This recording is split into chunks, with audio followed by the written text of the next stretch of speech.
We are live. Good morning, everyone, and welcome to the October 13th meeting of the East Hampton Town Board. Carol, would you please read the roll call? Councilwoman Burke Gonzalez. Present. Councilman Lees. Present. Councilwoman Overby. Here. Councilman Bragman. Here. Supervisor Van Scoyac. Present. Please join me in saying the Pledge of Allegiance. I pledge allegiance Pledge allegiance to the flag of the United States of America, to the republic for which it stands, one nation, under God, indivisible, with liberty and justice for all. Today's meeting will begin with a public portion where any member of the public may address the town board on any topic. We ask that you keep your comments to 3 minutes or less. Following that, we'll have Jeannie Carrozza, Purchasing Department, letting us know about recent bids, followed by the Family Service League's programs and services presented by Karen Bornstein and Carol McGee. We'll have a discussion of the Era Property Management Plan with David Lees, Councilman Lees, and we'll have a final discussion of the 2021 proposed budget. We have Charlene Cagle joining us for that discussion. This would be the last discussion before we set the preliminary budget and go to public hearing. That'll be followed by resolutions. So first up, public portion. Do we have any callers on the line, Jason? This is Or Michael, Michael? but no problem. There are currently no callers on the line. If any come in, I will let you know. Okay, appreciate that. We'll go right to bids then. We have Jeannie Carrozza with us today. Jeannie's going to let us know about recommendations on recent bids. Morning. How are you? Okay, Very I have well. a few bids today. The first would be to accept the bid for the police parking lot reconstruction in the amount of $303,127.70. And that would, the apparent low bidder for that is Keith Grimes. He wasn't the original low bidder, but the low bidder opted out because he didn't bid properly. So Keith was the next one, and he's accepted at that amount. The next is for piling replacement at various locations for the town. Again, the apparent low bidder is Keith Grimes in the amount of $49,815. And we'll also have an extension for the annual sidewalk contract, and that is with Long Island Mason and Concrete Corp. And I'm hoping to have an answer today so we can do a resolution for the cell tower climbers.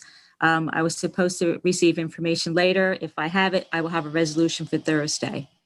And that's it for now. Any questions for Jeannie? Okay. Thank you very much, Jeannie. Thank Have you. a great day. Next You too. up, we have the Family Service League's Programs and Services presentation. We have Carol McGee and Karen Bornstein are both with us to present.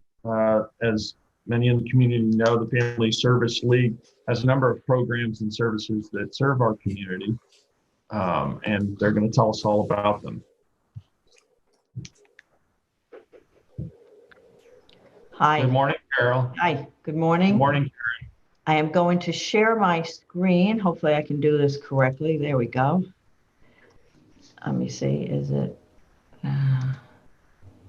Great, you can see my screen, right? Yes, we Yes. can. Thank you. Terrific, terrific. Well, thank you for having us today to present. And, Carol and I would be happy to talk about our services out here in East Hampton, as well as what we provide throughout the county that's open to any resident of the county. A little bit of history, though. So Family Service League has been in existence. We've been incorporated since 1930. And our mission has remained steadfast to, strengthen individuals, children, families, to mobilize their strengths, improve the quality of their lives in the home, workplace, and the community.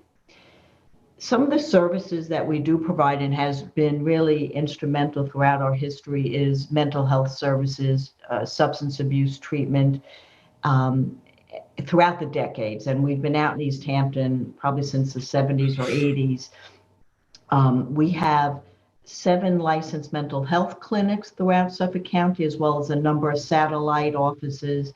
We have substance abuse treatment offices, Article 822 under OASIS, Office of Addiction and Support Services.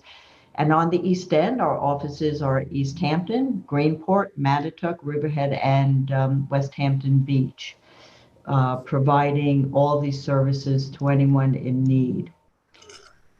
So under counseling and support, it's interesting, number of developments over the last few years that many of you may have heard about. Probably about 3 years ago, Senator Laval and Assemblyman Thiel approached us along with Southampton Hospital that they wanted to really beef up the mental health services out in the communities, and East Hampton being one of them. The school district was very involved because at that point there was a suicide from a teen, and they just said, look, FSL is the best game out here on the East End, and we want them to do more. And they knew there was a funding issue in order for us to be able to increase our services. So with Senator Laval's support and Assemblyman Thiel, and many school districts, which helped to partner as well, including East Hampton, Amagansett, Hampton Bays, Montauk, Sag Harbor, Southampton, Springs, and Tuckahoe. They all contribute a little bit and helped us to really bolster our mental health services. And what did it do? It really helped to increase access for the school districts to have almost immediate access for assessments and treatment for any of the children and adolescents, particularly who might need it. That, we would always hear the superintendents would say, I would get a call at 2 a.m. from a parent who was distressed saying they were fearful that their child may be suicidal. And the superintendent said, well, what do I do except tell them to go to the emergency room? And what we have found by really working much more closely with the school districts, that it ameliorated those issues to a great extent, that they have found that by us being, very close proximity, working out expedited access, that it really circumvented children having to go to CPEP at Stony Brook. So those assessments, emergency visits to Stony Brook really went down dramatically as a result of us working with all these school districts to provide services. In the East Hampton Clinic, of course, we have bilingual staff. We also have phone-based translation services if needed. We've embedded a social worker in the East Hampton School District for a couple of days a week. And certainly now, with COVID and some, hybrid models or less in-person classes, we've continued to do this through telehealth as well. We've also be able to provide in-person services at many physicians' offices. We are in a number of pediatric offices, Southampton, Hampton Bays, Southampton Pediatrics. Again, why do we do this? It really increases access to parents who, if they have their child at the doctor's office and the pediatrician recommends counseling, it's very easy for the doctor to say, I want to bring you down to Family Service League's office right down the hall. Besides the increased access, it also gives a very important message to parents that, they've known their pediatrician for years, oftentimes, that they can feel trusted that their pediatrician has a very strong provider, a competent provider working with them to be able to provide these services. So that has been a big piece of the work we do as well. Of course, Carol attends the town's Adolescent Mental Health and Substance Abuse Task Force. Up here, we talk about Chat and Chill, and that's a support group. And right now that's being done virtually. It's for 18 years and older, for young people who've suffered a loss through suicide. So it's really helping them to work through that, unfortunately, and it has been needed. With it, we have trained facilitators, and it's really been ongoing pre-COVID and now throughout COVID. And it also provides another aspect, for socialization for these youngsters and a feeling that they're not in this alone as well. Carol, do you want to add anything else with the Chat and Chill? I believe Robin has said that they're increasing the capacity. So Mhm. it should be expanding within, I don't know, the next Yeah. few weeks. Right. The other piece we do throughout the county in East Hampton, obviously, we have crisis services. One is called Joe's Project. The other is called CCAT, Community Crisis Action Team. And, both are related. Joe's Project, if a family member has had a suicide, we go out and work with the family with that. And also for CCAT, if there's a trauma, and this could be some traumatic event at a school, could be in your business, that someone says, someone has come in here and threatened my staff or the students or business and made an attempt or some type of assault, we can get involved and go out there and do crisis debriefing throughout the counties. And that's something we've been providing for many, many years. The other piece we do out in East Hampton and at a number of offices, oftentimes people need very concrete services in addition to the therapy or substance abuse treatment. So we have worked with a number of foundations. We have a food pantry. We also help to give out food cards.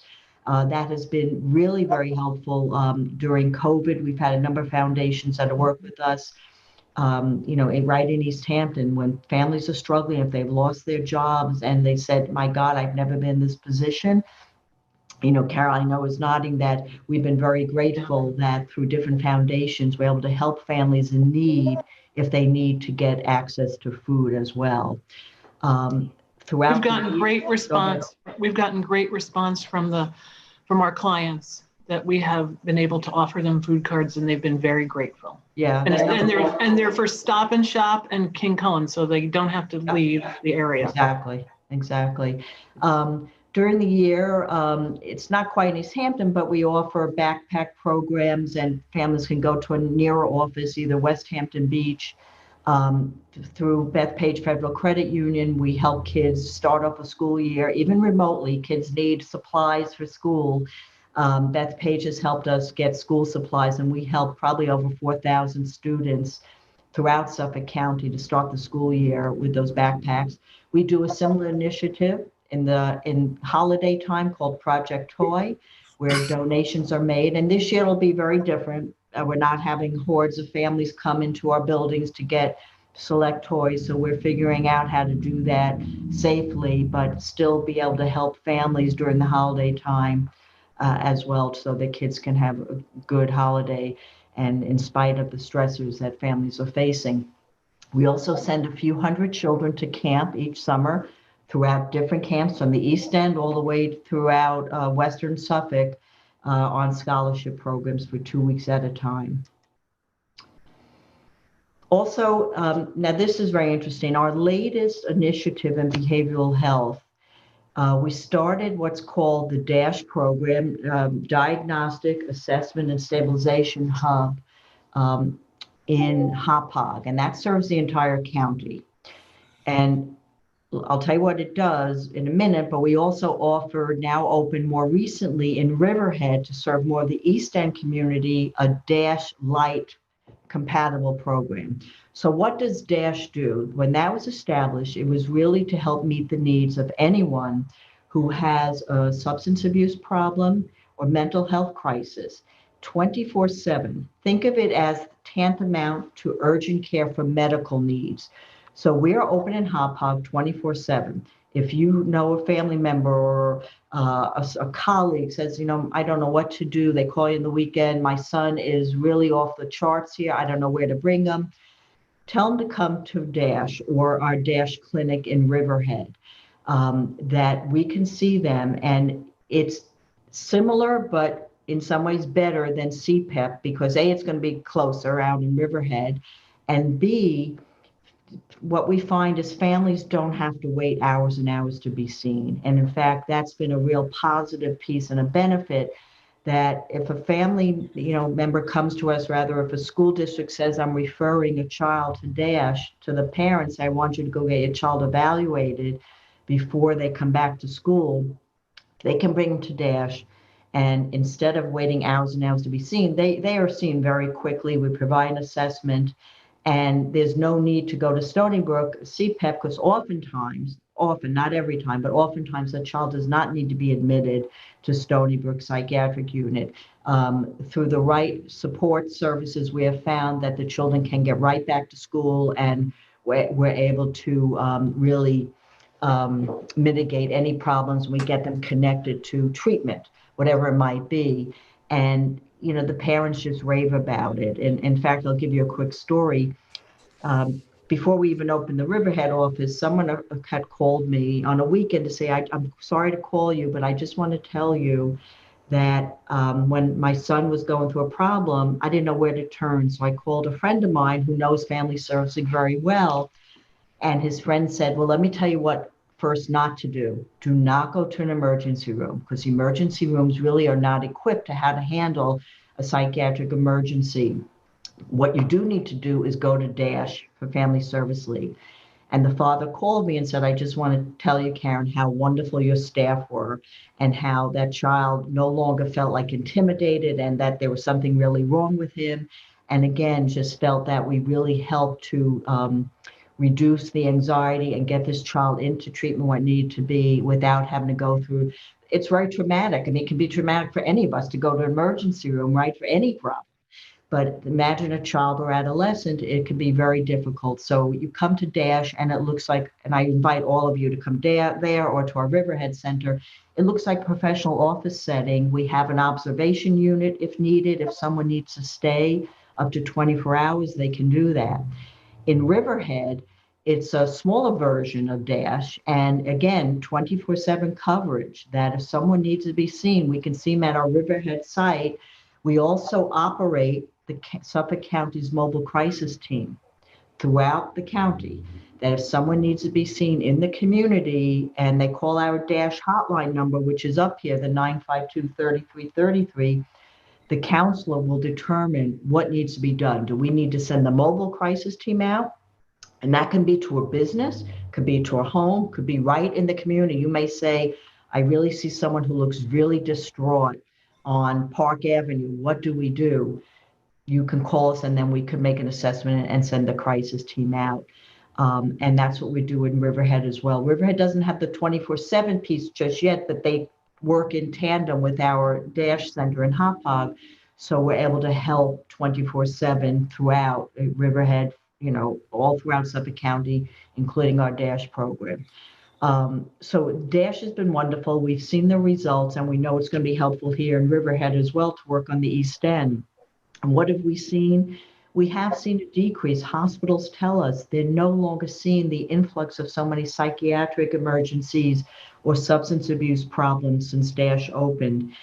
CPEP at Stony Brook is also very grateful because they were seeing on average about 7,000 people a year through their CPEP unit, many of which did not need to be there and are really now handled, a good number are handled at our DASH center and now including our Riverhead Center. The other piece we do that impacts all of Suffolk County, we have an assertive community treatment team. And that's a program that is based in Riverhead to handle all of the East End. Again, if someone has a psychiatric problem and they really don't have the ability psychiatrically to come into East Hampton office or any of our East End offices for services, our ACT team will go to them. And they go out in teams. They can go with a nurse, they can go with a psychiatrist, they go with a counselor to work with the person in the community, all with the goal of avoiding hospitalization and meeting their needs, whatever they might need in order to keep them intact and staying at home. Carol, did I miss anything here? No, I think you covered everything. Okay, let me move on then. Some of our other programs, again, these are county-wide. So I know we're talking East Hampton residents can access all these services. Behavioral health is definitely our largest division of services. Under that, though, I would say is our services for people who are homeless. FSL operates 6 shelters throughout Suffolk County. And our goal in operating a shelter is to help people move into more permanent housing.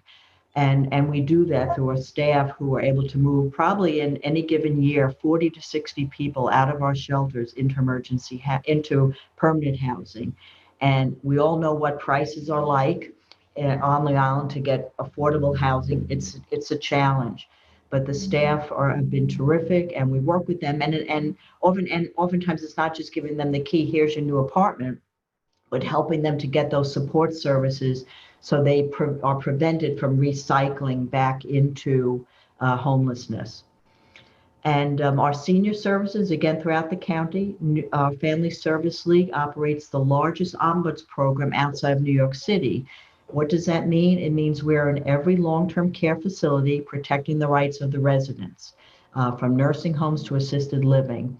And we work in tandem with the administrators. So if someone comes to us, if you have a parent who's in a nursing home and you say, gee, you call us and say, I feel like my mom's not being turned enough, she's getting bed sores or this or that, and you feel like you've spoken to administration and nothing's happening, we have an ombuds person who is in a nursing home, albeit right now, again, it's different because of COVID, but pre-COVID, they were on the floor of a nursing home at least once a week. Now we're working remotely with nursing homes and very well, but we can't be on the floors as much as we were previously because of COVID. But the goal, and we share this goal with the administration of a nursing home or assisted living, is to resolve those complaints, and that's what we do. The Beating Hearts program, that was started by a woman who's lost her son from a drug overdose. She found us in West Hampton and a number of years ago, and these women get together and literally do beating. And it's really to represent their children or other family member that they've lost through an overdose. And again, a lot of these programs now are virtual. Previously, they were done in different locations throughout the county, and they welcome family members and to come online to give them support as they deal with any family member they may have lost through a drug overdose. SeniorNet virtual technology. SeniorNet was started probably about 20 to 30 years ago. It was a national organization that now has dissolved, and Family Service League runs SeniorNet for Suffolk County. It's meant for seniors. Their definition of seniors is over 50. That you come before COVID, people come into our computer lab in Huntington, but also out in Brookhaven, to really brush up and learn how to use computers, be able to communicate with their grandchildren across the country, learn new computer skills. And those classes are now all done virtually. So from East Hampton to Huntington, if people go to our website, you can find SeniorNet classes. And it's a great piece because, as I said, it helps to really connect the generations and families.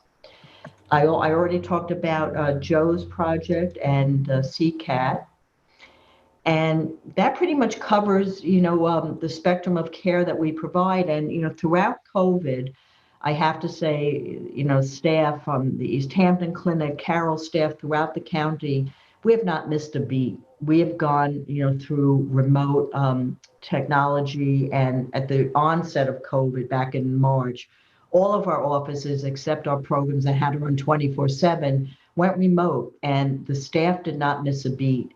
Through telehealth or telephone, we made sure our clients were served. And that still continues, albeit right now it's much more of a hybrid model. We have some staff in and some doing remote. We want to make sure that we don't increase the density in our buildings too much. All the goal, obviously, of keeping our clients and our staff safe. Emergency services are still available, whatever is needed. And, as I said, I'm very proud of the staff that we've done, and, very grateful for East Hampton for your support throughout the decades. I've been at FSL for 27 years, and the town has really been very much supportive of our work. So we all appreciate that. Do you have questions for Carol or I? Karen, thank you so much. 27 years you've been with Family Service League. That it's really a remarkable, run of public service. And hearing you talk about the number of programs that you provide to people within Suffolk County, and they're really critical programs. I had, a couple of questions. The first question I have is, these are services that are sought after in the best of times, and here now in this COVID pandemic, I would think that with heightened anxiety levels due to loss of work and other pressures that particularly mental health services are even more critical than ever before. Have you noticed an uptick in the amount of services requested related to COVID? I know the protocols for everyone have changed, and you have to operate in a different way than you're used to doing. And Yeah. if you could just talk about that a little bit. Yeah, I'll mention, then I'll ask Carol specifically with East Hampton. We've seen a general increase, yes. And also the mental health piece, obviously as a result of COVID, if someone has been unemployed or furloughed for a long time, they may have not had any issue of depression pre-COVID, but since COVID has really upsided their whole family and situation and their ability to take care of the family, we have seen that where people have contacted us. So we're able to help on a number of fronts, Peter, both with those concrete services, whether it's food or helping to do any job training or help with job search as needed, as well as the mental health piece. And that's why whether it's in the clinic itself at East Hampton, people can come and you can be seen virtually. So again, when no one has to be put on hold. If you're having experience in a problem, you call our clinic, we're going to get you in. And if you don't feel comfortable to come into our office, we're going to do it through telehealth, remotely, or telephone. Or we're going to ask you, if it's a real crisis, Peter, they will come to our center in Riverhead for the emergency services, and we'll make sure to connect the dots so everyone is helped. We have seen also an increase, unfortunately, in the crisis work that we've done. I know my staff have said to me, can everything be traced back to COVID? No, but there is a preponderance of people who just were catapulted into crisis because of COVID, and they would then be seen through our crisis work. But Carol, do you want to talk any? Part of it, I think, what we see is also that, with the isolation that's come with COVID. Absolutely. That people don't have the normal interactions they would have within the community and seeing friends or family members, and people have a much heightened sense of isolation and being alone. Absolutely. So they can call in and speak to someone and just talk about, how they're feeling and whatnot. And many times, just making that human connection with others is really important. And so, again, having the ability for folks to do that, we'll certainly amplify this message and get it up on our social media and also our website to make sure that the public's aware of these services, which are, I think, more now than ever, really critical. Right. Are there other questions or comments from board members? Yeah, I'd like to just know, where is the Riverhead Dash facility located? 400 West Main. Okay. And then could we just talk a little bit, Karen and Carol, about the programs that are specific for East Hampton? I know, Karen, you mentioned that we are providing social work services in our high school. So is that still continuing now as the kids are on a reduced schedule? Right. Amy Gearing, who's a licensed clinical social worker that's attached to the East Hampton Clinic, is physically in the high school on Tuesdays and Thursdays. And she has a pretty large caseload considering it's 2 days of high school students. Sure. And then I believe that there was a program at one point at Spring School in the evenings for families, a bilingual program. Is that still occurring, or has that changed during COVID? That was a program that Robin Gaston-Berger was running, and I honestly don't know if it's still going on right now. Yeah, it may not be, Kathy. We can check on that. Okay. And then could we talk to the programs that we're doing now for our seniors? I know Jane has a couple of programs that she does. One is counseling for seniors, and the other is our caregiver support group. Right. Throughout the whole, the caregiver support group continued through Zoom. It never stopped. Right. But because that's one thing that she does twice a month. She has a caregiver support group that's done through Zoom. And she recently started doing Zoom sessions on Thursday afternoons with the seniors that she used to see actually in the senior center. Right. Do we have any other questions for Karen or Carol? No, I just wanted to say that it's a very impressive array of services, and I can see why your motto is restoring hope and rebuilding lives, because that certainly is the work you're doing. And I'm really very grateful to have you out there. It's Thank you. glad to hear this. And maybe we should just share the phone number for here in East Hampton at 631-324-3344. If folks out there are listening or they know someone Right. that's in need of assistance, that they should Right. reach out. And also our website, fsl-li.org. For myself and with a father for little girls, I do appreciate the services that you provide. The staff that you have out east here, specifically Mrs. Gearing, has been with you for a very long time, and I do know that her caseload is ever increased. And I think having the staff as strong as you have right now is a testimony to how you're running your service. So I thank you very David. much for that. Thank you. Yeah, just add my thanks to your service in particular, both Karen and Carol, and to the Family Service League. I also think we need to put up the hotline for the DASH program. It was in this presentation, but I think that's also important for people to get quick answers. Yes. And again, thank you for such a broad program to help families in crisis. It's really— Thank you, Sylvia. Thank you, everyone, for inviting us to present. Yeah, and I'm glad you didn't have to wait as long this time. Me too. Thank you. I appreciate that. Thank you, Karen and Carol. And we really appreciate all of you. Thank you. All right. Thank Stay you. well, stay safe. Thank you. Share that You too. information with the public. Take care. Thank you. And next up, we have a discussion of the air property management plan. And we have David Lease is going to be helping us with that. And Yes, thank you very much. Rick Wayland is also on the line. He's the chair of the Nature Preserve Committee. Can you hear me? Yes, we can, Richard. So David's going to give a quick introduction, and you certainly will be welcome to chime in as well. Dave, did you Great. want I'm just going to share something just quickly so you're aware of the property. Do we see that on the screen there, everyone? Yes. Okay, great. So the IR property at 81 Ocean Avenue was purchased with CPF funds recently. It is in joint conjunction with the Village of East Hampton that we've developed a management plan to the Nature Preserve Committee. The property, Rick will go into a little bit of the history of the property, but there's already been a developed IMA, intermunicipal agreement with the village that they're going to maintain the property. Myself, Scott Wilson, has had on-site meetings with Billy Hayjack, Becky Hansen, and at the time, Scott Fithian from the Village of East Hampton to go over the property.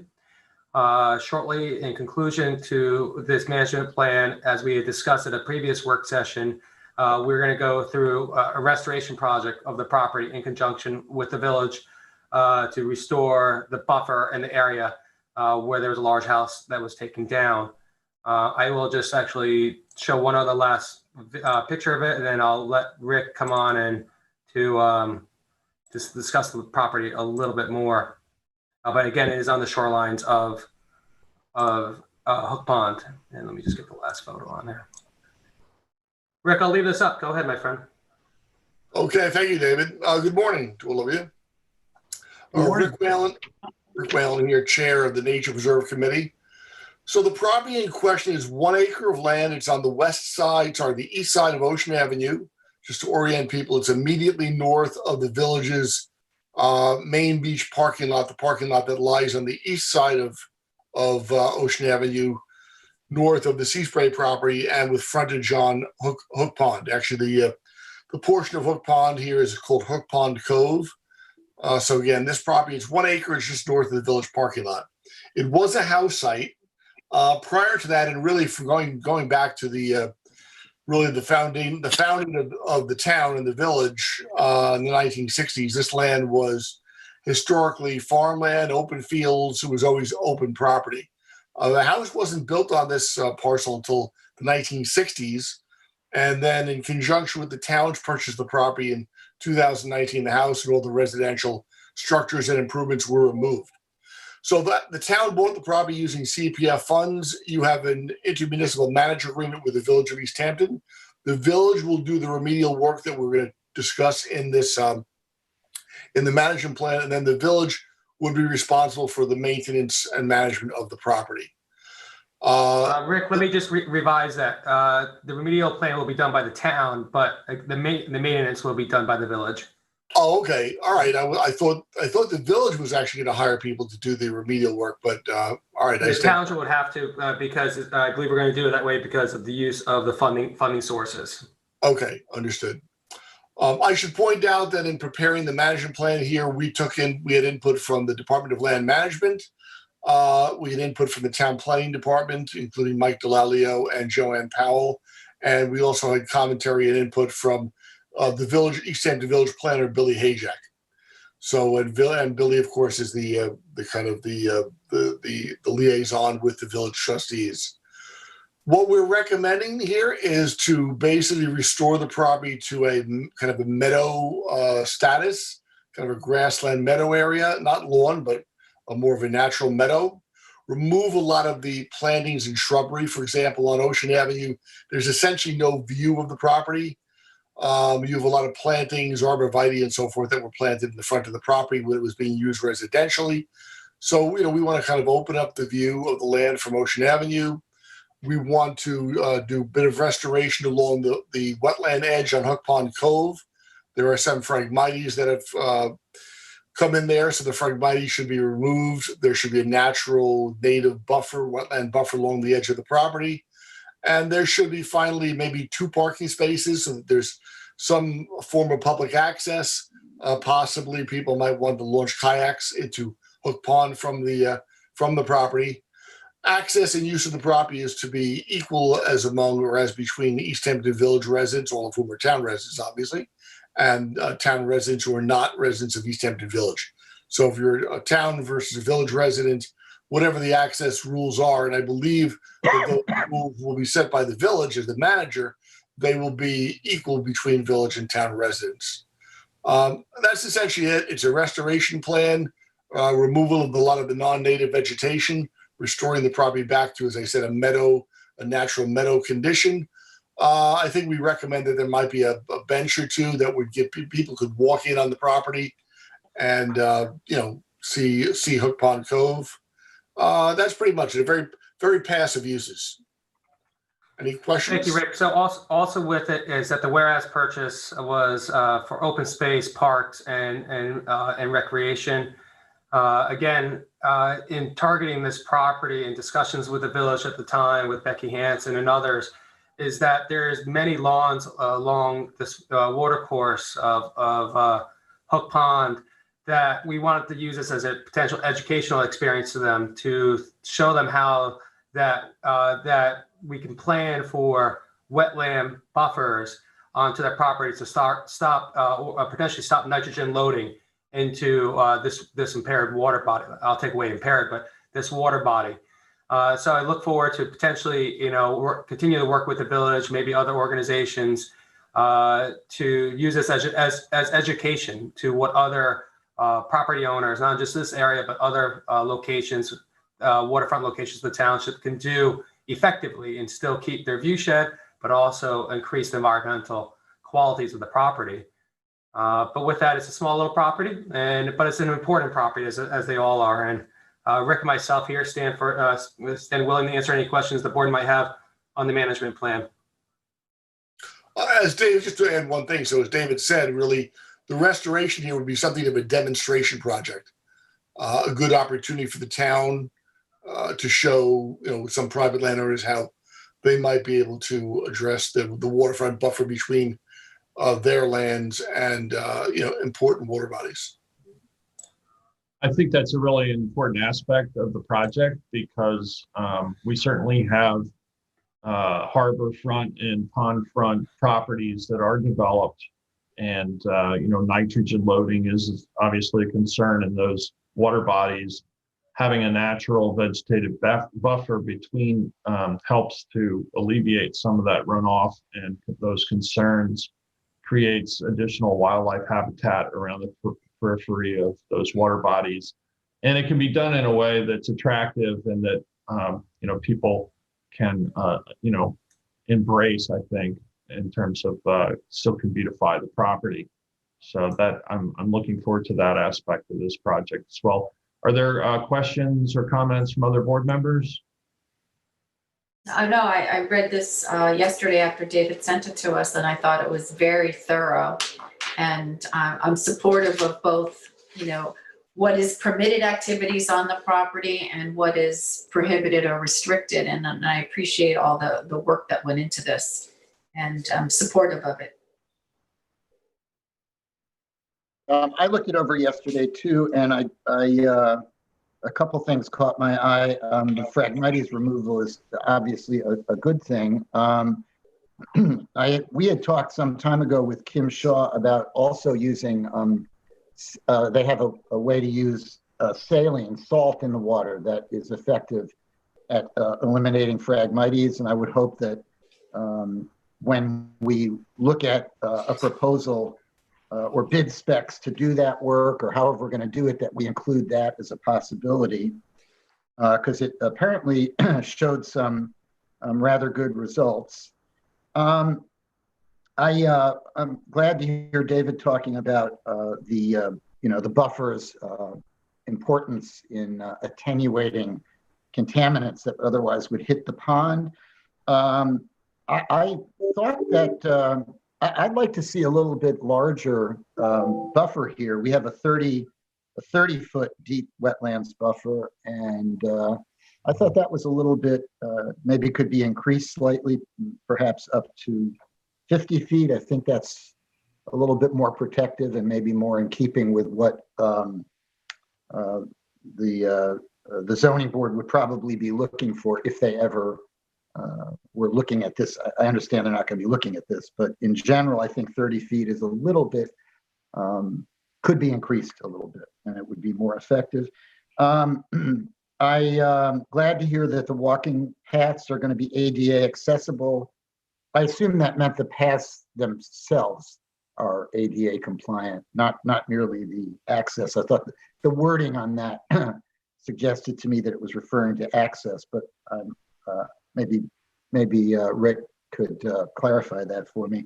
I would hope that community functions and any exercise or fitness activities would be exercise or fitness activities. I have a little concern about if it involves any kind of structure. Sometimes we have these exercise trails where you put structures down and people do pull-ups and push-ups and such. And I would hope that community functions would be, passive and not oversized. I wouldn't want to see major, fundraising events here. It's a really magnificent piece of land. I mean, the view is just incredible, and I would hope that we would tread lightly there. So those are my comments. I'm really happy about the work that was done by the Nature Preserve Committee. Good to see. Good to actually hear Rick, not see him again. And I think that's about all I had. Thanks, Jeff. Any other board members? Could I address Jeff's comments there, Peter? Of course, Richard. So first of all, regarding fitness and exercise activities, the Nature Reserve Committee wasn't anticipating any kinds of structures. I think we had in mind, I guess, I don't know, people could go on there and do yoga or something like that. It's intended to be passive use. In terms of gathering community functions, we didn't want to ban them, but anything that would be allowed here would have to receive approval of either or both. We're not really sure who'll have the, final word, presumably, I guess the village, because they're managing it during the management plan. But the village or town government would have to approve any kind of a gathering there. Lastly, concerning the buffer, I just want to point out that the idea here is not to have a lawn on the property, and there would be there isn't anticipated that the town or the village would be putting any kind of fertilization on the property. So in terms of the buffer, you're buffering really from a natural meadow with no enhancements, no fertilization, no chemical treatment. So For that reason, I don't think the buffer needs to be what you would want if you had residential property where you had people with a lawn that they might be maintaining. Those are my only comments. Thank you, Rick. Thanks, Rick. Yeah, I actually went, as I was looking at the photo yesterday and today, I was thinking yoga because it really is a peaceful, meditative kind of setting. Any other comments? Not that I've done yoga recently, but it's always a That chance. was my next question. I just wanted to add, you put in the carry in, carry out of kayaks and small crafts, but also, and then on the last section, things prohibitive is littering. But if people I would like to add carry in, carry out for anything that you bring in, not just kayaks.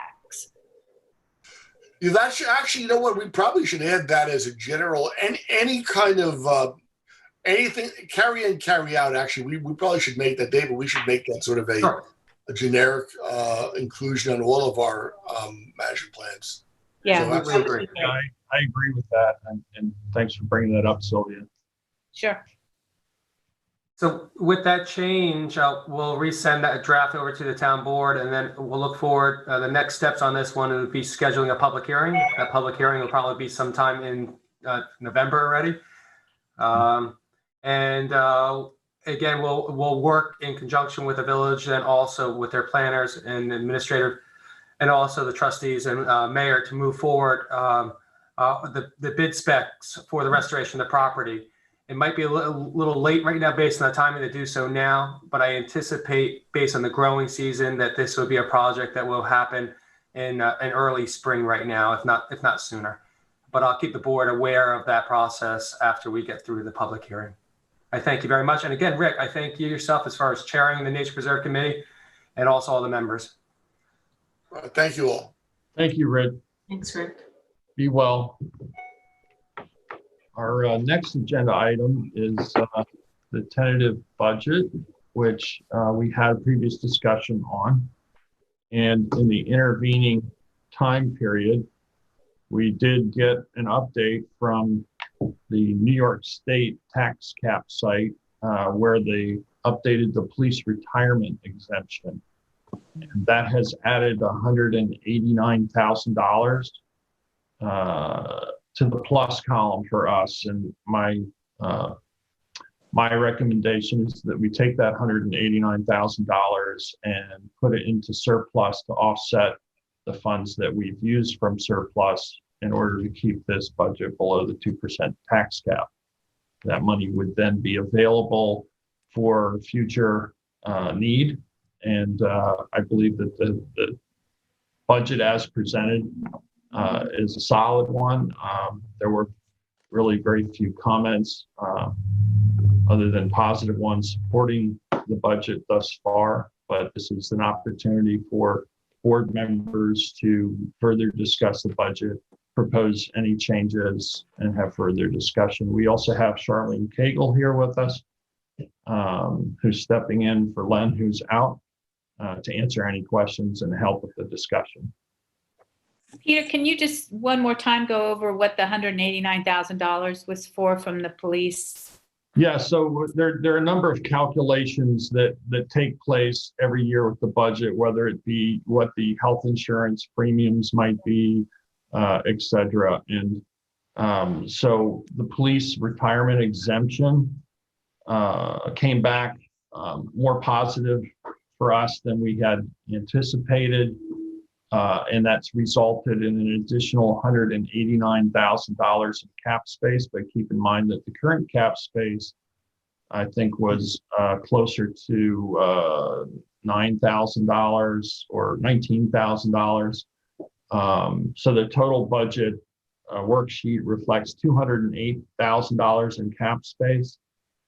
My suggestion and what I'm proposing is that we take this found money, if you will, and use less surplus than we were anticipating by $189,000. That money will be held in reserves, will be available for any kind of immediate needs that aren't budgeted for. as we saw this past year during the COVID pandemic, we had some additional costs and expenses that weren't anticipated within the budget. Having the surplus as healthy as it is has allowed us to weather those shortfalls. So I suggest that you take that money that's within the cap space and cut as close to possible, leaving a much smaller amount of cap space and restoring surplus. So Kathy had a question about perhaps a $30,000 difference that we were looking at, and I didn't go back through my notes.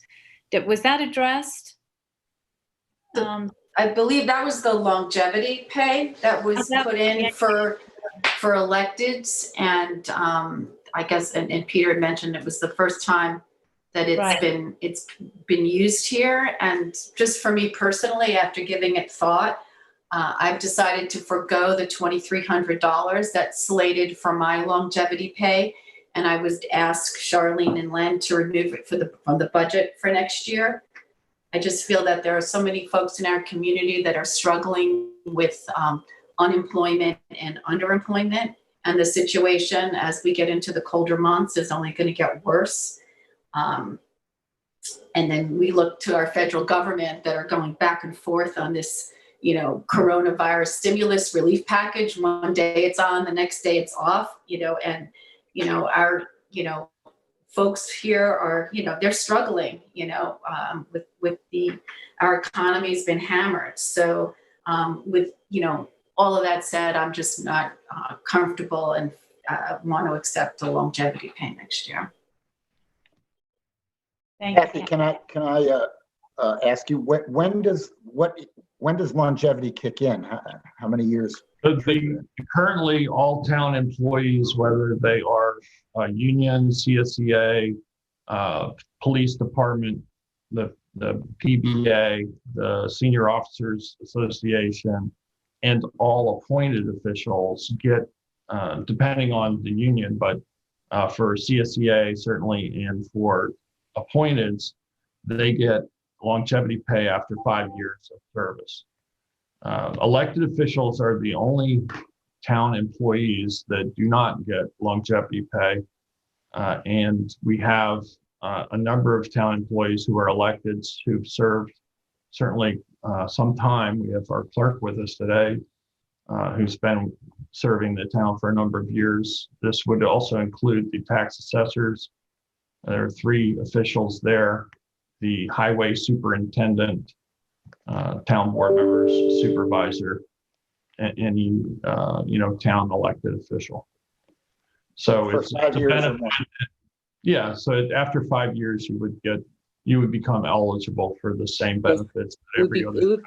It would be 5 years of full-time service, which is the board positions are deemed to be full-time. Charlene, can you give us an idea what the impact would be to the average taxpayer to fund this? Actually, I do not have that. I do not have that available.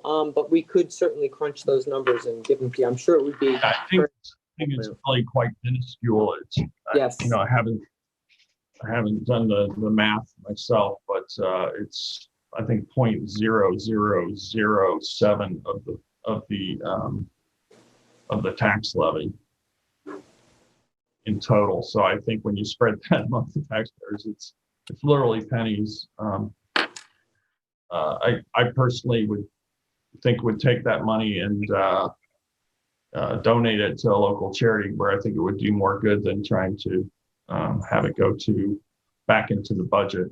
But I'll leave it to each board member to decide how they feel about it. Well, I just want to acknowledge the gesture by Kathy. I think it's meaningful, and I appreciate it. I don't have a dog in this fight. I don't have longevity, but I think it's meaningful, and I appreciate it. I agree. Any other comments on that or any other aspect of the budget? The other thing, Len sent me, I guess it was on Friday, The chart he's putting together, that'll go after the supervisor's message. It's the assistance to outside groups with all of the grants and or funding. And there's a couple of them that we're using the acronym, like for the MVA, Montauk Village Association, or RSVP, Retired and Seniors Volunteer Program, and Pediatric Dental Fund. I would just ask that we spell out the acronym so that folks know Appreciate that. what it is. We also had Len join us in the waiting room. I'll make that. I don't think that Len is available, but Okay. he is, because he had a medical appointment this morning. But I can certainly make sure that that gets changed. I'll send him an email and let him know. Great, thanks, Charlene. Are there any other changes, comments, suggestions? I don't have any changes. I line item the budget. I just really want to state, on the record that, as I did last week, the way the budget was crafted was well done, because the amount of revenue that was lost and then also implementing budgetary concerns for next year, for COVID for next year. God willing, we don't have to. In the stay underneath the cap, it was an impressive feat right now. And knowing that we lost about 1.3 million in revenue, in the same time, we're putting in close to, I think, almost $350,000 just for COVID lines for next year. We're looking forward to advancing a plan of action to protect the residents through this budget. So I appreciate that.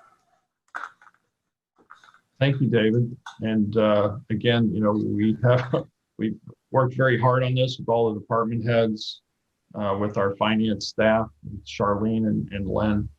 And I believe this is a very solid budget, especially given the times and the constraints and the challenges that we faced. And I'm feeling very good about where the town of East Hampton's finances are.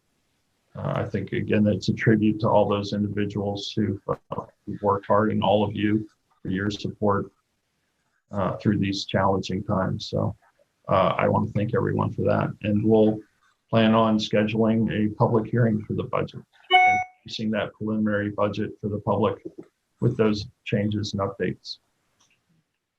Any other comments before we move on? Okay, thank you very much. Michael, do we have any callers on the line, by the way?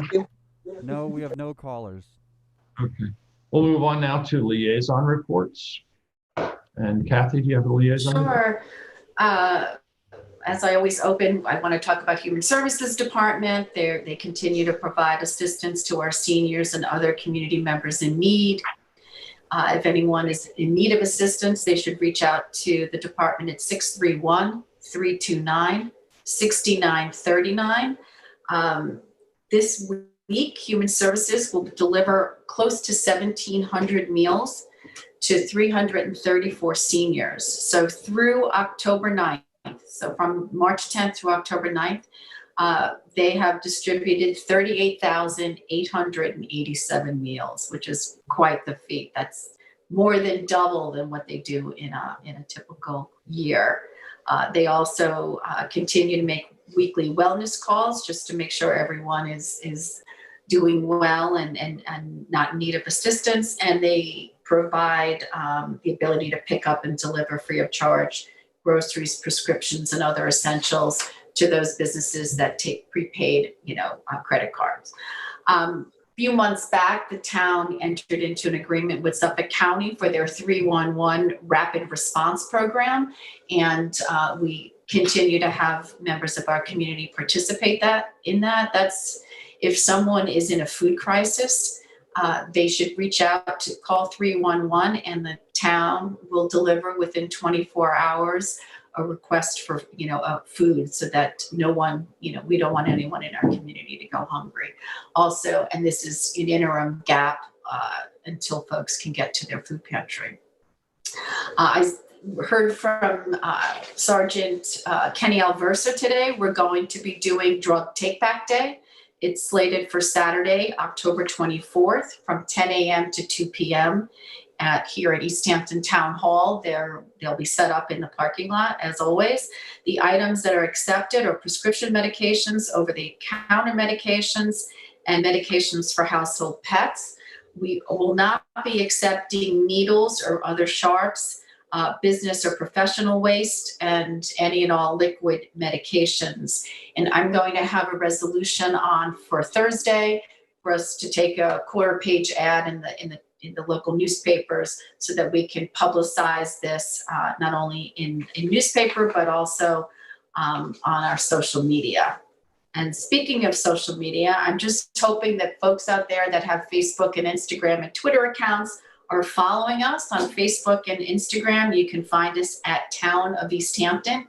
And on Twitter, we're at East Hampton Town. We continue to post travel advisory updates as states get added or taken off the list, COVID testing locations where you can get your flu shot, when the town board meets, and different town initiatives. And I look forward to putting Drug Take Back Day on the social media accounts, as well as we can publish some of the phone numbers for Family Service League that we learned today about the DASH program in Riverhead and their number here in East Hampton. So I had mentioned last week and a couple weeks ago, we had approved the application for the special events for the Hampton International Film Festival. Unfortunately, due to the high winds, they weren't able to have the drive-in movie theaters at the Atlantic Avenue Beach location. At one point, the wind gusts were just too high. They had thought about putting 2 smaller screens there that could withstand greater winds, and then I believe they scrapped that idea. They've asked us to extend until the weekend their permit, which the special event committee is in support of, but I think they are now still wrestling with the idea of, can they even make it happen at Atlantic Avenue Beach? We also received an application, and I had a resolution on which I need to withdraw, for the Amagansett Life Saving Station. They were going to screen waterproof lifeguards for life at Atlantic Avenue Beach. What they've written to me is that now that they're looking to do that in November at another location.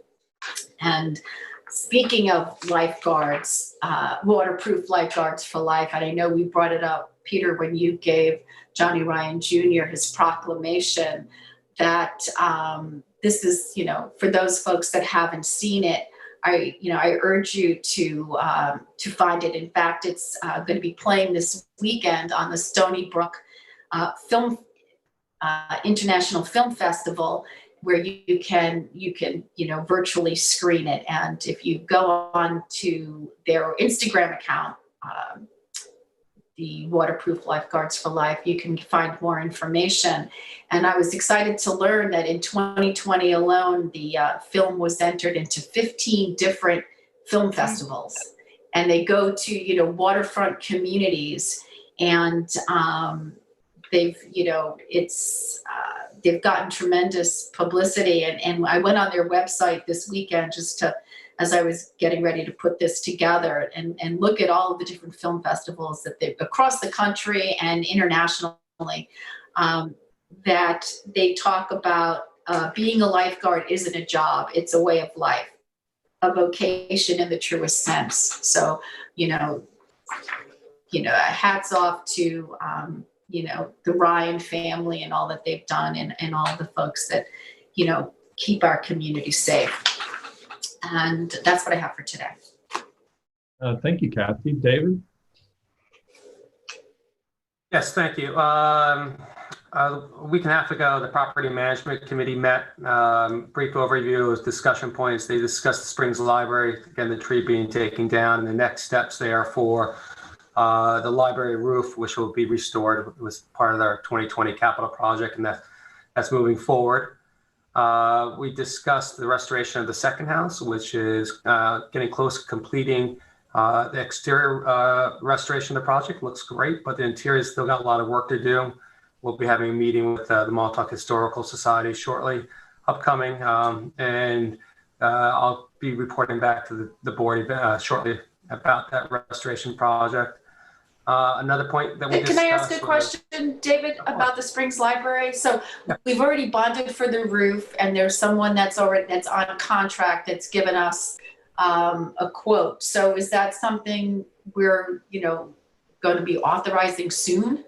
Just waiting for the PO right now. So we Okay, can get great. moving. Yeah. No, So it'll be done this year, you think? Yes, it will be. Yes. It will be done this year, Kath. It will be done this year. Thank you very Nice. much. Yeah. Hockey sticks or high water. Yeah, exactly. Boys and Girls Harbor, there was discussion about a needs assessment and draft designs. Glenn Hall, John Rooney, myself was discussing, looked at the management plan and about the pavilions and any type of recreation that would be suitable on the property. That was discussed at the and so that project, and that's moving forward. Peter and I will keep discussing that. Let's see, the Nature Preserve Committee did meet on Thursday. I was not able to make that meeting, but I will be getting a report shortly as I get the minutes and discuss again with Rick now also, and I'll let you know hopefully by next week. The aquaculture, in aquaculture, finishing up the season as usual by seeding this year's crops of shellfish. The department is also overwintering up to 1 million clams in Northwest Creek, 300,000 bay scallops in Pond de Pines, which is in Napeague. They are also involved in a very important project with Stony Brook University by hosting the grow out of several different strains of oysters at their field sites in an effort to assess growth and disease resistance and other aspects. This project began in the summer and will continue through next year. The department is also hopeful that there will be a bay scallop season despite reports that last year's occurrence in the Peconic seems to be repeating, as well as the fact that the department saw and heard many reports about cownose rays inside the town's water this year. I believe I showed a picture to the committee about, the town board about what a cownose ray looks like. They are predation on scallops, clams, and also oysters. This did not occur last year as far as predation of cownose rays in town waters as much in our Three Mile Harbor and Napeague or Accabonac, but the department is more concerned and wary due to the fact that these rays are significant predators of bay scallops. Now that the waters are clearing due to low temperatures and shorter days, the department staff is going to more easily conduct surveys to assess the bay scallop population in town waters. And I cross fingers for some delectables coming up shortly, and I'll let the board know. ACAC met last night. I jumped in halfway through as it was my daughter's birthday and we were having cake, and that was a balancing act there. And I do have to say, I didn't want to disappoint my little daughter, my big daughter now. They continued the discussion of post office delivery. I wasn't a part of that discussion, but I'll get some more information from the chair shortly. The second point of discussion was about testimony and a proposal for an alternate site for the export cable landing by the Citizens for the Preservation of Wainscott. This location was on Atlantic Avenue. The testimony came in on Friday from them as part of the alternative location. Emails went out, and a couple of residents that are on Atlantic Avenue joined ACAC in discussion for this. A subcommittee was formed to continue to investigate this and keep up on this development if anything happens within Article 7 review. I gave information to the committee and then also to ACAC itself about where to see the proposed route on the state's website and how they can also make comments to New York State through the Article 7 review if they wish, and there'll be ongoing discussions on that. The Amagansett parking lot I'm going to go close to 90% complete right now. I want to thank the board for the support on that, and also thank the residents in that area for the inconvenience of the lot closures for last week. It's been paved and striped.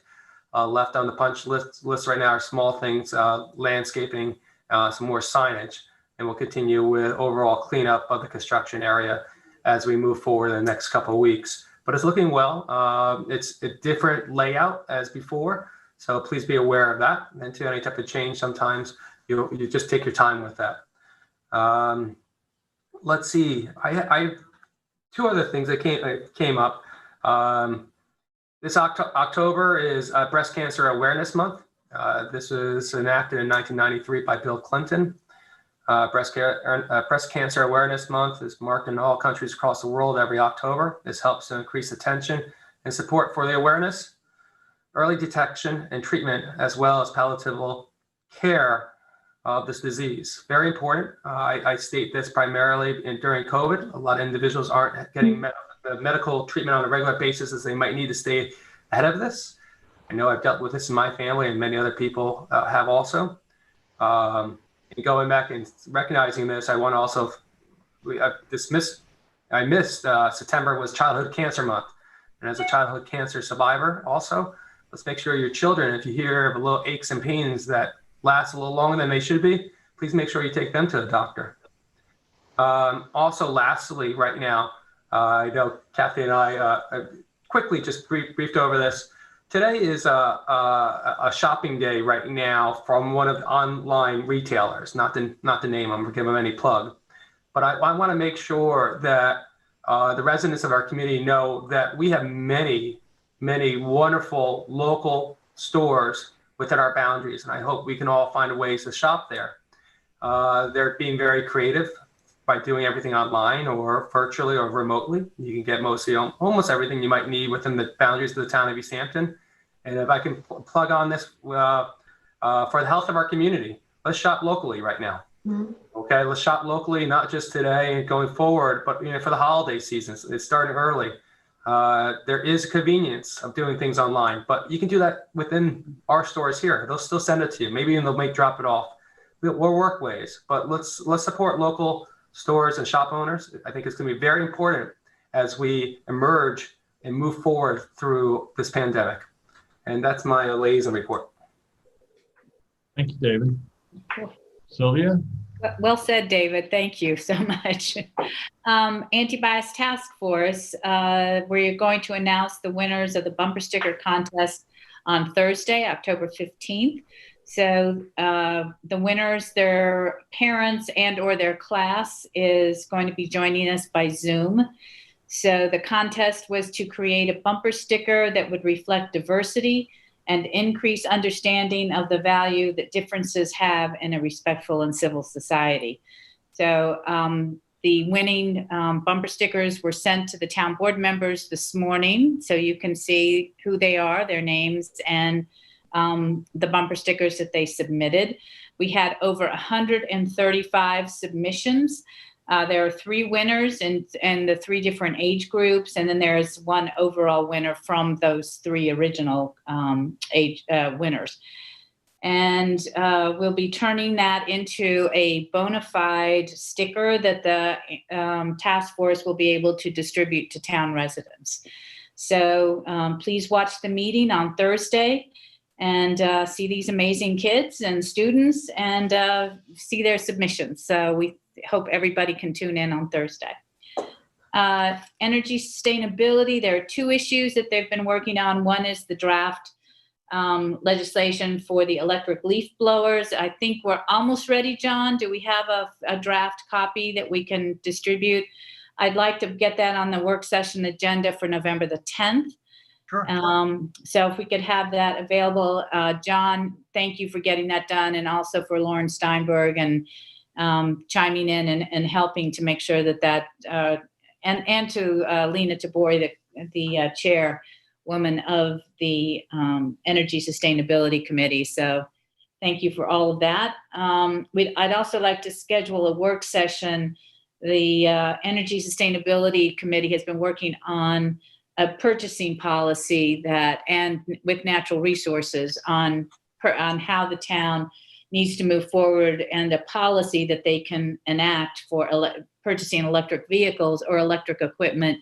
And as we move towards not using fossil fuels, I'd also like to put that on for perhaps November the 10th.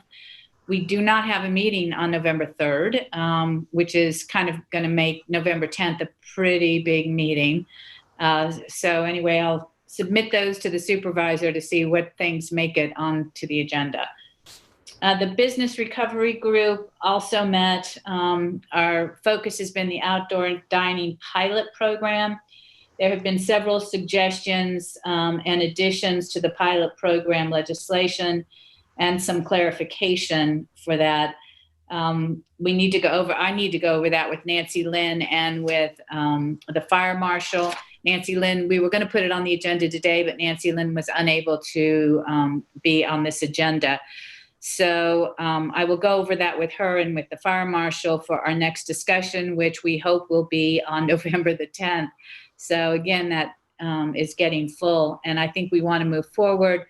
One of the reasons we're moving forward on this is so that the supervisor doesn't have to issue an emergency declaration every 5 days, so that we can continue doing some of the things under the guidelines that are in conflict with our zoning, so that we can make sure that our businesses, again, we'll go back to what David was saying, our businesses can survive, particularly our local restaurants. So we're, working hard to make that a reality within, the things that we need to do to make it,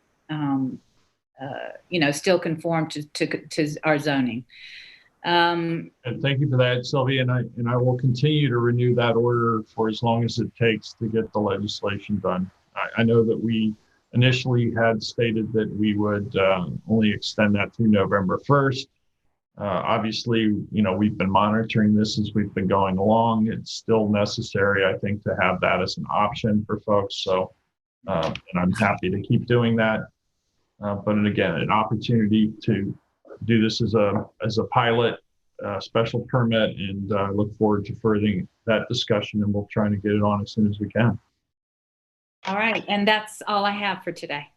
Thank you, Sylvia. Jeff, report. As the board is aware, but the public is not, we've been dealing with litigation and some depositions that we've all been involved in. And as a result of that scheduling for that deposition, my liaison committees were adjourned until after this week. So I don't have a liaison report, but I will be back once we get back on schedule with those committees. Okay, thank you, Jeff. So I have a few things to talk about. First of all, I'd like to start with the COVID infection rate. The numbers from in the county are still hovering around 1% or slightly less of those being tested. Testing has been relatively high in terms of numbers, and the availability of testing has improved over time. Which is a good thing. I'm very pleased to see that our numbers seem to be pretty low still and trending that way. We have seen some concerning outbreaks in some other areas within the New York State. The governor has addressed that by prioritizing rapid testing. He's just announced that he'll be putting out an additional 400,000 rapid tests. Those will be prioritized for hotspots and areas of concern. So it's unlikely that we will be included within Suffolk County, given our low infection rate. Again, our infection rate is still, I believe, the second lowest within all of the Long Island, New York metro area in terms of the township, second only to Shelter Island. I want to remind everyone that there is a New York State app that was developed with Apple and Google to allow a user of the app to know if they've come in close contact with a confirmed case of COVID. The app does not give your GPS location. It does not give out any personal information. It simply tells you when you've come in proximity to someone who's been confirmed to have COVID through that program of contact tracing. Your app will let you know if you've been exposed within 6 feet for 10 minutes or more. I encourage everyone to download and use that app. Again, it doesn't store or use any personal information, doesn't access that or your GPS location. It's really critical to help us understand where the disease is becoming prevalent, and to be able to deal with that as soon as possible. Also, it's flu season, and I encourage everyone to get their flu shots. They're available at some of the local pharmacies, doctors' offices. Just had mine last week. Pretty painless, and will give you some additional resistance to flu in flu season. I just want to segue from that, from the pandemic to another outbreak, and that is a recent update on the southern pine beetle. We have a number of locations. I'm going to share my screen real quickly here, if I can. We have a number of locations in Northwest and also near the airport in Waynescott where there have been outbreaks. The circles with the numbers next to them signify the number of trees in that specific spot and location that have become infected. And Land Management Department has been active at cutting trees that are infected in order to suppress the spread. There was discussion this morning in a meeting about how to address this.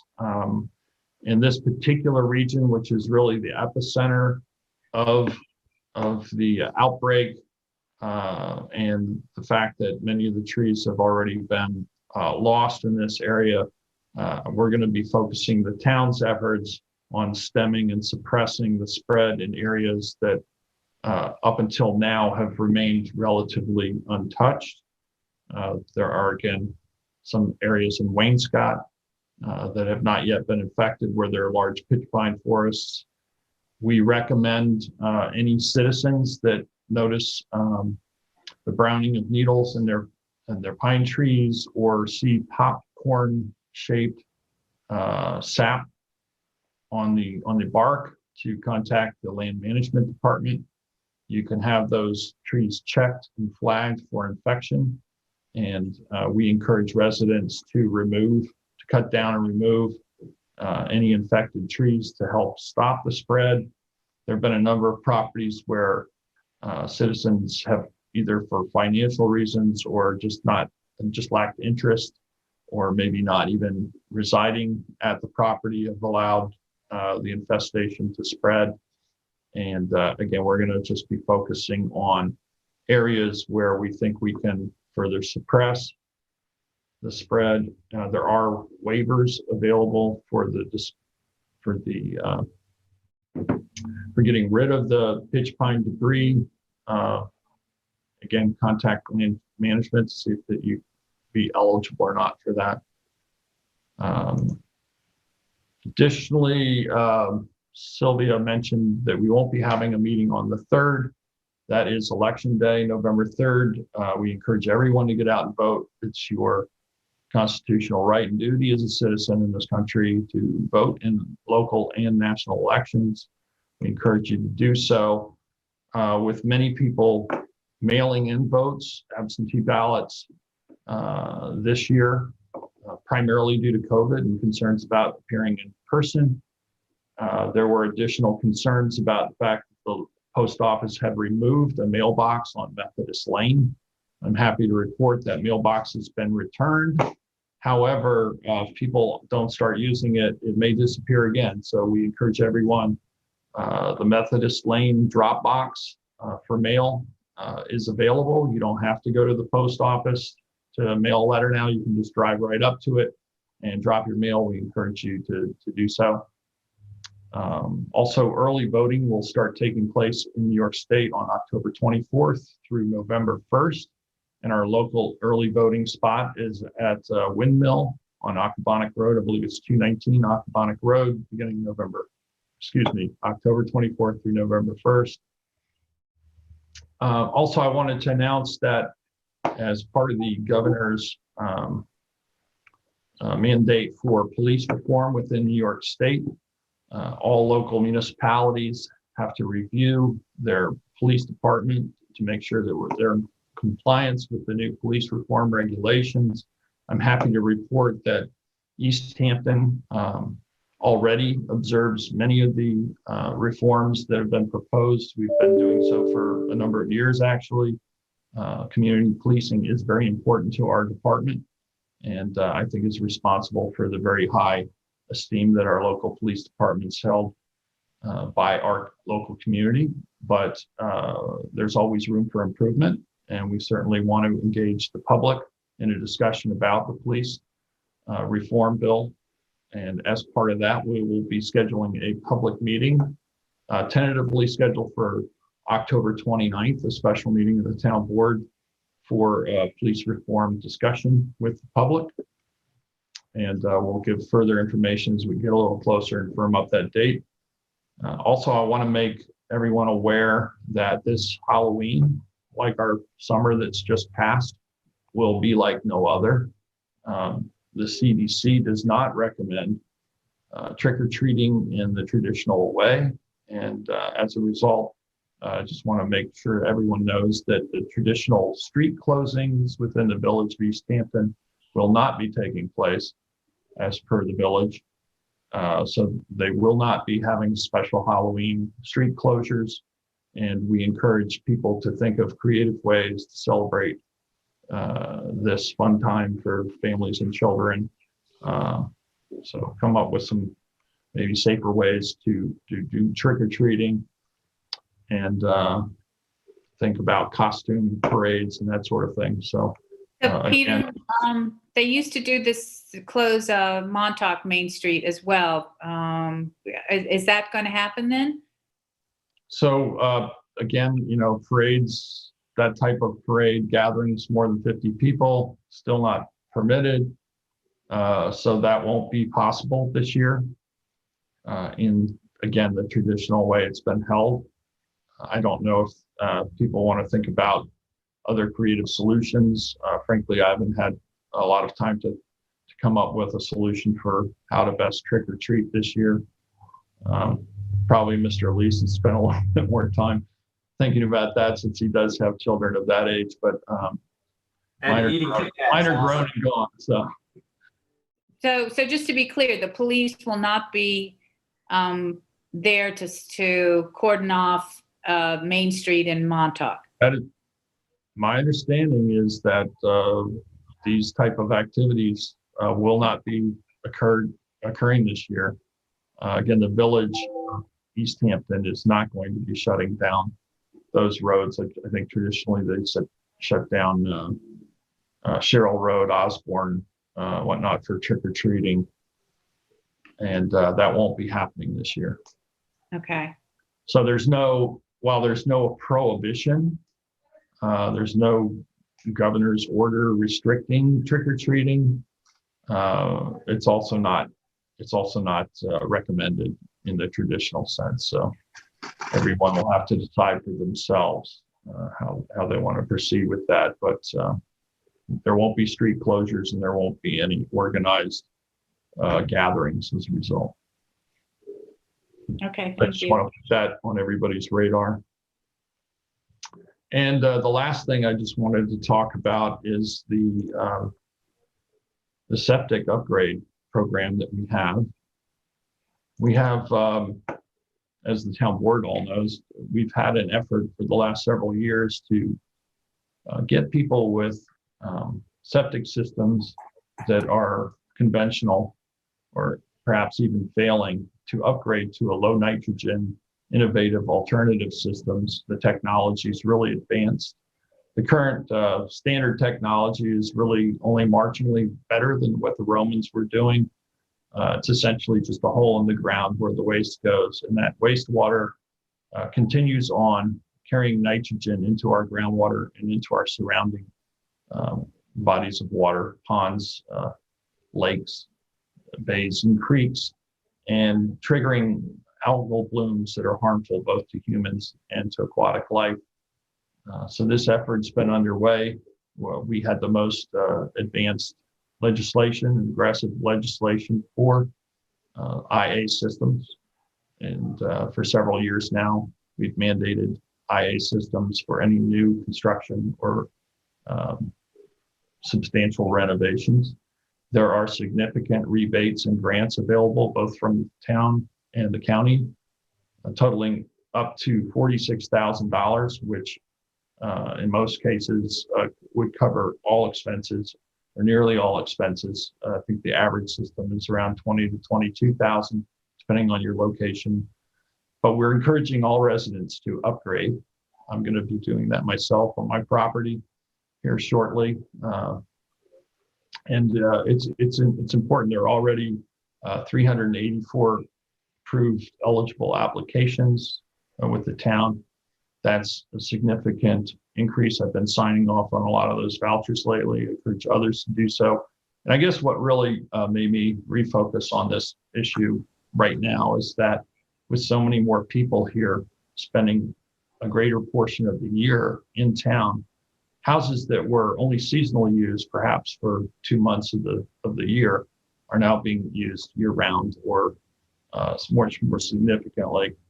This is offsetting some of the inroads and gains that we've made. We need everyone to upgrade their systems and to do so as soon as possible, particularly if you live near water bodies. Again, this is so important to maintaining our quality of life and the health of our environment here in East Hampton, that which we all cherish. That's a huge draw for visitors and residents alike. So again, if you need information about how to do that, you can contact our Natural Resources Department, and that's 631-324-0496. And that's it for my liaison report. I believe we have some resolutions. Kathy, you have the first. I'm withdrawing resolution 2020-953. I would like to offer Resolution 2020-954, which is to appoint Water Quality Technical Advisory Committee member Peter Topping for the rest of the calendar year 2020. Second. All in favor? Aye. Aye. Aye. And welcome aboard, Peter. Thank you for serving. Resolution 2020-955 is approved additional fees for L.K. McLean Associates for inspection and construction administration. This is the payments for $7,522. This is for the east side of 3 Mile Harbor Marina. That was done through Resolution 2020-210. The budget line would be HA 162052605-18103. And